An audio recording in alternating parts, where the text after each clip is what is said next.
This is the Mercedes S63 E-Performance, and no matter which way you look at it, it's a car that on paper makes 0 sense. It's got a big, thirsty 4-litre twin-turbo V8 and also a little electric motor for efficiency. It was a big, luxurious limousine until they fitted it with sporty suspension. And they've tuned the chassis to make it as agile as possible, even though it was originally designed as a luxury cruiser. Yeah, this thing makes about as much sense as putting sunscreen on a snowman, and yet I can't help but love it.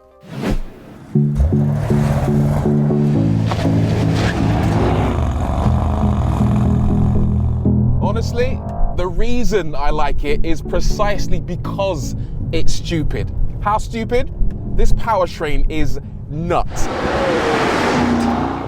According to AMG, it makes a mighty 802 PS. Torque is even more insane, a faintly ridiculous 1,429 Newton meters. It'll do 0 to 62 miles an hour in 3.3 seconds, and flat out, apparently it will hit 180 miles an hour, although I feel like that's quite a conservative number. I'm sure it'll go faster. How? The E-Performance badge is a clue. It basically means that alongside the internal combustion engine, in this case a 4-litre bi-turbo V8, connected to a 9-speed automatic gearbox, there's a 10.5 kilowatt-hour battery pack at the rear powering a 190 PS electric motor hooked up to its own 2-speed transmission. They work together to develop that frankly absurd power figure, but they can also work separately. There's a little knob down here on the steering wheel, and if you twist that into EL, suddenly we're running in all electric mode. All goes quiet and calm, and you got yourself a big electric S-Class. The battery isn't massive. They reckon you can get a range of up to 20 miles in EV mode, which sounds a bit ambitious to me, but it's an interesting feature, and you can even control the amount of brake regen through this screen, or put it into hold mode to hold on to whatever battery you have left for use at a later time. All right, that's enough of that. Handy, sure. Not that you'll be using it much. Why would you? To save money on fuel? Unlikely, when you'll have spent nearly £186,000 buying your S63 in the first place. Is it for reducing emissions? Well, maybe, if you conveniently forget that there's also a giant V8 under the bonnet, bringing you a massive dopamine hit every time you press the pedal.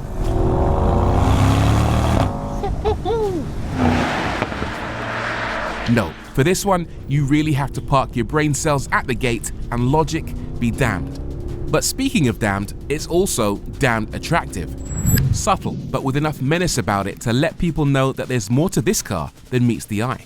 The big Panamericana grille is a giveaway, as is the Affolterback badge on the bonnet, and the carbon-lined air intakes on either side, feeding cool air to a set of carbon ceramic brakes behind 21-inch forged center-locking wheels. There are carbon door mirrors, body-colored side skirts, and pop-out door handles at the side, as well as 2 charging flaps, one for the battery and one for petrol. The back, meanwhile, is as understated as you'd expect, except for the quad exhaust and red outlined S63 badge.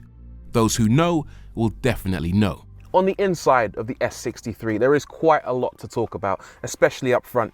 But I'm not going to bother today. I mean, who wants to hear about the fact it's got a really good infotainment system, or a 3D effect driver display, or ambient lighting, plus illuminated seatbelt plugs?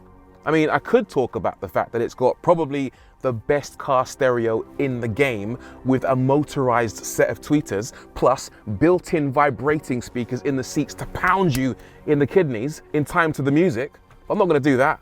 I could talk about some of the more questionable things as well, like the fairly pointless fingerprint reader that loads up different driver profiles, or the annoyingly janky buttons below that main screen, or the fake buttons for adjusting your seats. But I'm not going to do that. Today, I'm going to talk about the rear, because it is absolutely spectacular. Look at the technology. I've got 2 different screens behind the headrest for adjusting pretty much everything in the car. And if for some reason your finger's not quite long enough to adjust them, just do this. Pull the armrest down and you've got yourself a deployable tablet that lets you control the screens by moving your finger like a remote control. Pointless, but spectacular. Also, look at these blinds. I've got a blind for the sunroof up there. I've got a blind for my rear screen, and then a blind for my side screen. If you like blinds, you're gonna absolutely love this car, but I'm not finished because this actually has one of the best cabins for this particular reason. The finest pillows in the game and a seat that reclines like you're on a business class flight. It's magnificent. And then they go and ruin it all by giving the car 800 horsepower. To be fair, you don't have to use all 800 horsepower. If you exercise restraint, if you exercise quite a lot of restraint, it's actually not a bad cruiser. I'll take it out of Sport Plus mode, knock it into comfort, and what I'm discovering is that it's actually doing quite a passable impression of an S-Class. I think a lot of that is down to the seats, which in this car are really comfortable. There are so many super powerful saloons that are a little bit too grabby in their seats, a bit too supportive, if you know what I mean.